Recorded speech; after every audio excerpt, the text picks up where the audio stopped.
Blood group के बारे में डिस्कस करने वाले हैं कि ब्लड ग्रुप रुधिर वर्ग क्या होता है और इसकी खोज किसने की थी और कब की थी, और मनुष्य में समान प्रकार के रुधिर क्यों नहीं होता है, सबका रुधिर अलग क्यों होता है, इसके बारे में आपको कुछ जानकारी देने वाले हैं।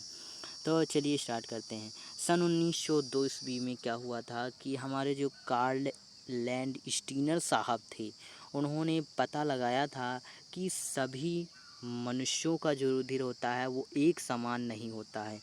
ये हम सभी जानते हैं कि मनुष्यों का रुधिर एक समान नहीं होता है, बट ये नहीं जानते किसने पता लगाया था। तो कार्ल लैंडस्टीनर हमारे एक साइंटिस्ट हैं जिन्होंने ये पता लगाया था। तो इसमें क्या होता है कि आरबीसीज जो होती हैं कि सतह पर तथा प्लाज्मा में कुछ विशेष प्रोटीन मिलते हैं। आरबीसी की जो सतह होती है और प्लाज्मा में जो कुछ प्रोटीन मिलते हैं, जिनकी क्रिया से क्या होता है, रुधिर का अवशेषण होता है। क्या होता है? अवशेषण होता है, हो जाता है। इस खोज के लिए कार्ल लैंडस्टीनर को सन 1930 ईस्वी में नोबेल पुरस्कार से क्या किया गया था? सम्मानित किया गया था। तो रुधिर वर्ग के बारे में हमने अच्छी खासी जानकारी प्राप्त कर ली है। अब नीचे बात करते हैं रुधिर के प्रतिजन एवं प्रतिरक्षी।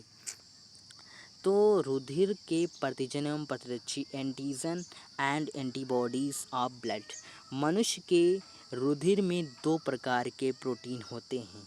कौन कौन से? एक तो हो गया हमारा प्रतिजन या एंटीजन। एंटीजन विशेष ग्लाइकोप्रोटीन्स हैं। लाल रुधिराणुओं की कोशिका कला पर दो प्रकार के क्या पाए जाते हैं? हमारे एंटीजन होते हैं। पहला जो हमारा होता है एंटीजन ए, एंटीजन बी। लाल रुधिराणुओं पर क्या होता है? उपस्थित एंटीजन के आधार पर लैंडस्टीनर ने मानव रुधिर को 4 समूहों में क्या किया था? बांटा था। कौन कौन से समूह हैं? बढ़िया डिटेल में जानते हैं। वे मनुष्य जिनमें एंटीजन ए होता है उन्हें ए रुधिर वर्ग में रखा गया है, और जिनमें एंटीजन बी होता है बी वर्ग में, और जिनमें एंटीजन ए बी होता है ए बी वर्ग में। अब जिनमें एंटीजन होता ही नहीं उन्हें कहाँ रखा गया है? ओ रुधिर वर्ग में।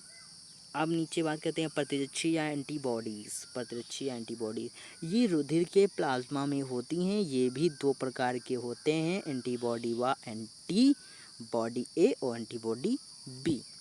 अब नीचे देखते हैं यहाँ पर इसकी मनुष्य के ए रुधिर वर्ग के मनुष्यों की रुधिर कणिकाओं पर क्या होता है? एंटीजन ए होगा, अतः इनके रुधिर के प्लाज्मा एंटीबॉडीज बी पाई जाती है। एंटीजन ए और एंटीबॉडीज बी पाई जाती है। और नीचे देखते हैं यहाँ पर एक चार्ट बना है, फ्लो चार्ट, इसको याद कर लीजिए। यहाँ पर आपको क्रमांक डालना है, रुधिर वर्ग, लाल रुधिर कणिकाएँ आरबीसीज पर एंटीजन, फिर प्लाज्मा में एंटीबॉडीज़। यहाँ पर फर्स्ट में A B, small b, capital A और स्मॉल बी। फिर दूसरे नंबर में कैपिटल बी और स्मॉल ए। या 3 में कैपिटल ए बी, फिर इसमें कैपिटल ए बी, फिर यहाँ पर कुछ भी नहीं। फिर 4 नंबर रुधिर वर्ग में ओ और आरबीसीज में कुछ नहीं, और हमारे एंटीबॉडीज़ में ए बी, वो भी स्मॉल वाले। कुछ इस तरीके इसका फ्लो चार्ट है। मिलते हैं अगले वीडियो में, तब तक देखते रहिए।